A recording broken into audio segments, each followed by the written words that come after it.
Một mùa thu thăm qua, lá vàng rơi khắp giờ, mình anh nơi đây cô đơn lặng lẽ.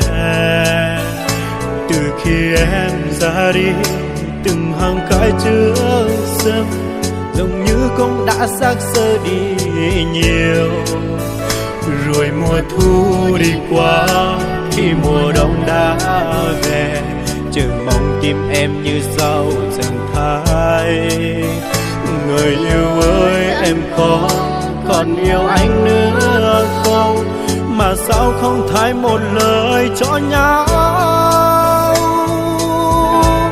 Chạy đu xó lọt gió lòng đồng rành rõ ràng, cụ nhỏ y lên đỡ nó trong chó. Chỉ thâu có nhảy mũ lòng đồng trí tao ra, dòng lia xin dành để hành lại.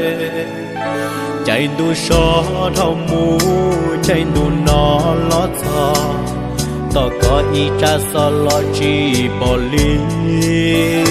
Tu lúa có bố chẳng lu cũ lá, ôi cha chi nó có ý cha so.